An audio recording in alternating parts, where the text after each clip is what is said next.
Hello everyone, this is Shanti Sisad from Information Technology Department.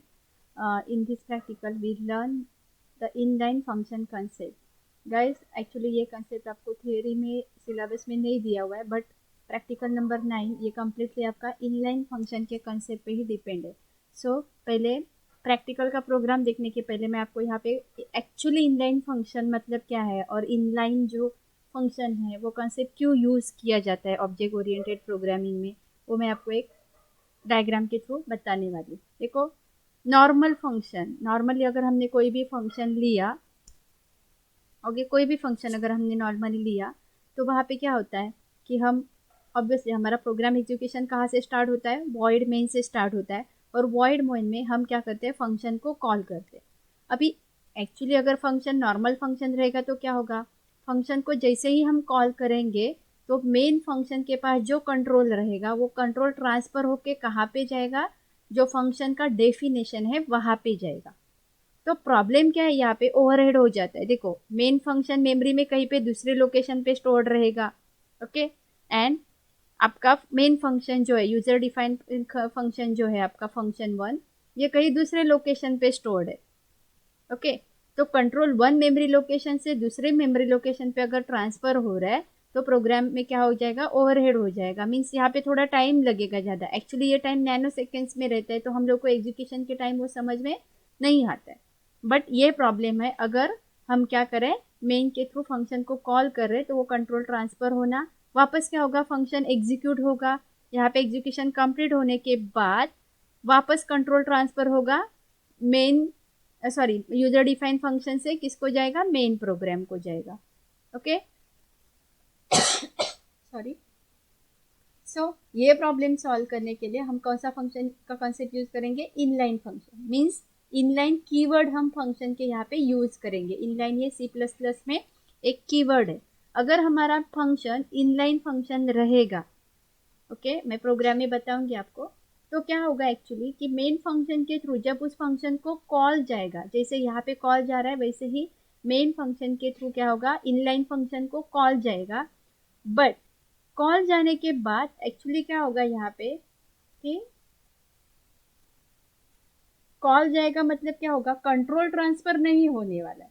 जैसे यहाँ पे normal function में कंट्रोल ट्रांसफर हो रहा है, वैसे मेन फंक्शन से जब फंक्शन वन को कॉल जाएगा तो वो कंट्रोल ट्रांसफर नहीं होगा मेन फंक्शन से, वो यूजर डिफाइन फंक्शन को कंट्रोल ट्रांसफर नहीं होगा. तो कंपाइलर क्या करेगा, मेन फंक्शन जिस इनलाइन फंक्शन को कॉल कर रहा है उस इनलाइन फंक्शन का जो बॉडी रहेगा, जो इनलाइन फंक्शन का कोड रहेगा, वो कॉपी करके यहाँ पे लाएगा. कहाँ पे, मेन फंक्शन में.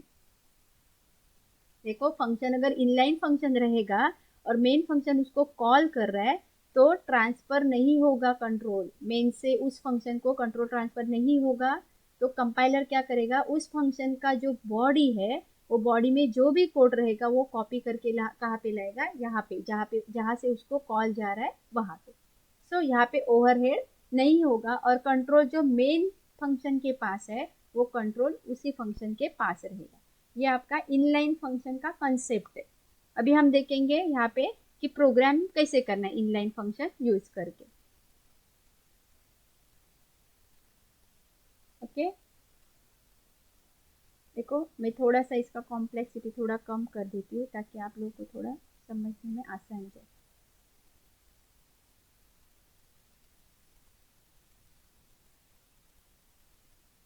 अगर प्रोग्राम का ज़्यादा नॉलेज नहीं रहेगा तो आप लोगों को क्या हो सकता है, थोड़ा समझने में कम ये होगा प्रॉब्लम, इसलिए मैं ये कर रही हूँ. मतलब डायरेक्ट जो आर्ग्यूमेंट है, पैरामीटर्स है, वो मैं पास कर रही हूँ. लास्ट क्या है हमारा, डिवीजन है, राइट.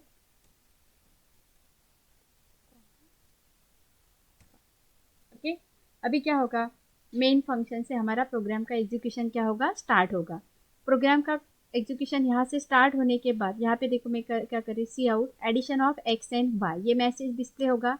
एंड क्लास का ऑब्जेक्ट क्रिएट किया है एन, एन डॉट एड. अभी एड फंक्शन को कॉल जाएगा तो अभी हम देखेंगे add function, okay.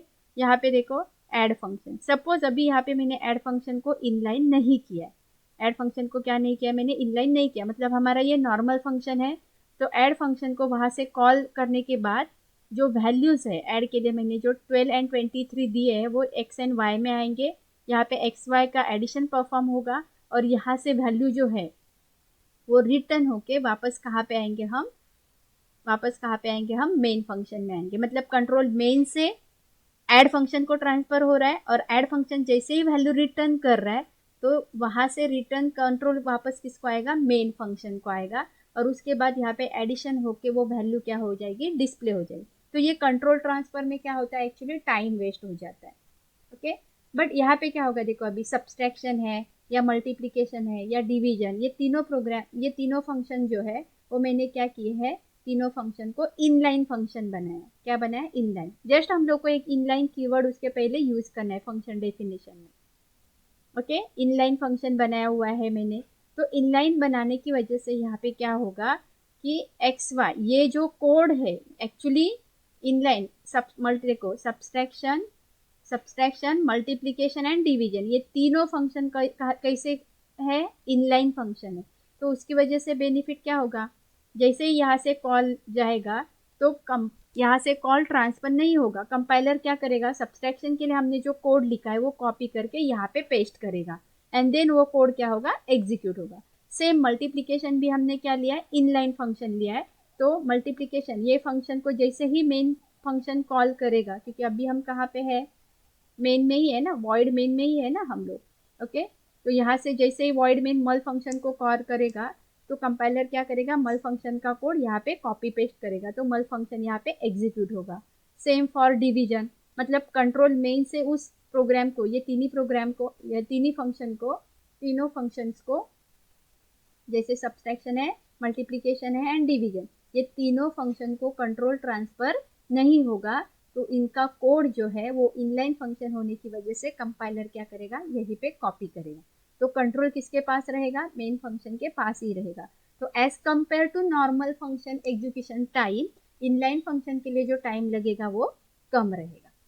Okay, specially हम कब ये यूज करेंगे, जब function definition outside the class रहेगा तब हम ये यूज करेंगे। अभी आप सोचोगे कि क्यों, क्योंकि जो फंक्शन इनसाइड फंक्शन डेफिनेशन रहते हैं वो बाय डिफॉल्ट इनलाइन फंक्शंस ही रहते। देखो, जिस फंक्शन का डेफिनेशन हम क्लास के अंदर लिखते हैं वो बाय डिफॉल्ट वो फंक्शन क्या रहता है, इनलाइन फंक्शंस ही रहते। सो इनलाइन फंक्शन का कंसेप्ट हम कहाँ पे लिखेंगे, यूज करेंगे, जब हम फंक्शन डेफिनेशन कहाँ पे लिख रहे हैं, क्लास के बाहर, यानी function definition outside the class. तो वो कंडीशन में ओवरहेड कम करने के लिए और जो ट्रांसफर हो रहा है control from main function to user defined function and user defined function to main function, वो कंट्रोल ट्रांसफर में जो टाइम जा रहा है, जो ओवरहेड हो रहा है वो रिड्यूस करना है। तो हम उस फंक्शन को क्या बनाएंगे, इनलाइन फंक्शन बनाएंगे।